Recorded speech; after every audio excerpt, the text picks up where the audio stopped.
Okay, let's get right into this. So basically, just as a heads up, I'm on the farm, so my internet connection might be a little shady with this live video. And keep in mind, we're on Starlink, so this video is a little bit about Elon, you know what I mean? So the bottom line is this: they released an internal document. And this is an emergency message that was just released on 3/20/25.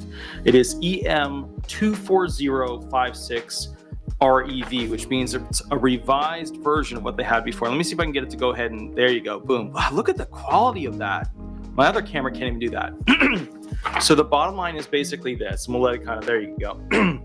The bottom line is that they are releasing updated parameters on who they're going to audit related to Social Security benefits. Now, there's two particular categories of individuals that they're going to be going after, and these are the two major categories, and then there's an entire chart of people who are in the preference for who is going to be gone after the most by the SSA.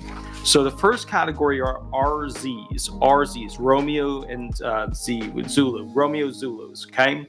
These are people that refer to as redeterminations, which is a review of a recipient's non-medical eligibility factors like income, resources, and living arrangements. So you know how, like, when you're found disabled, and then all of a sudden you're like, yeah, the judge found me disabled, yeah, the DDS rep found me disabled, and then all of a sudden they're like, okay, now we're going to have you do an interview. And you're like, what, why? Why would I need an interview? I've just been found disabled. And they're like, oh, that was for the medical approval. Now you have to go through the non-medical approval. Well, these are the non-medical approval factors. These are basically the things about you where you might be ineligible because of some, not medically related issue.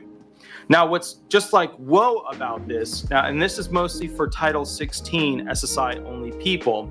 However, they do have stuff specifically for SSDIers, and the SSDIers do have similar functions to this. So, and also this, when you listen to this verbiage, the diction, the stuff like that, a lot of it has to do with retired people too, for some of the restrictions and limitations that exist for retired benefits. So if you're part of a different program than SSI, listen up, because this stuff still has a lot of what would be applicable to you as well.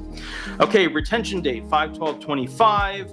Summary of changes. Section C, updated language for clarification. Section C, added instructions on identifying and annotating the claimant's records. Purpose. The emergency message provides guidance on achieving the fiscal year 2025 redeterminations and limited issue goals. It also reminds field offices to follow the order of priority when scheduling RZs and LIs, and best practices for managerial processing of RZs and LIs.